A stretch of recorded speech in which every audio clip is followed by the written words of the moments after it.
Simbiosis parasitisme, hubungan antara dua makhluk hidup di mana satu makhluk hidup dirugikan dan satu makhluk hidup lainnya diuntungkan.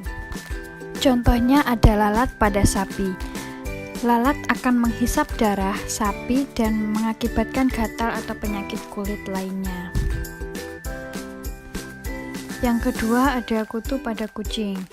Kutu kucing akan menghisap darah kucing dan mengakibatkan gatal. Yang ketiga ada nyamuk pada manusia. Nyamuk akan menghisap darah yang mengakibatkan gatal dan bentol. Yang keempat ada tumbuhan tali putri dengan tanaman inangnya. Tali putri akan menyerap makanan dan mendapatkan tempat tinggal, yaitu tanaman inang. Yang kelima ada pohon jambe dengan tumbuhan benalu.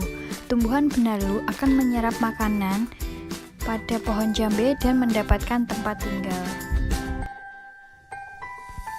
Simbiosis komensalisme, hubungan atau interaksi antara dua makhluk hidup di mana satu makhluk hidup mendapatkan keuntungan dan satu makhluk hidup lainnya tidak dirugikan.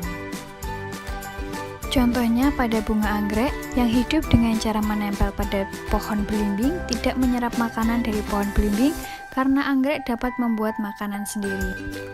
Contoh kedua ada tanaman buah naga yang hidup menempel pada pohon mahoni, tidak menyerap makanan dari pohon tersebut karena buah naga dapat membuat makanan sendiri.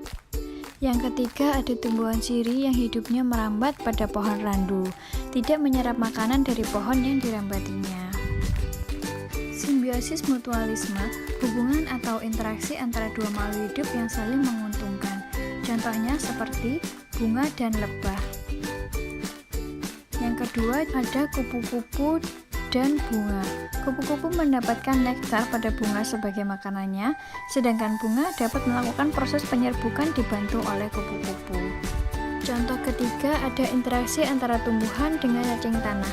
Tumbuhan mendapatkan kemudahan untuk menyerap air dan udara dari aktivitas cacing, sementara itu cacing tanah mendapatkan makanan dari daun kering yang jatuh dan mengalami pembusukan.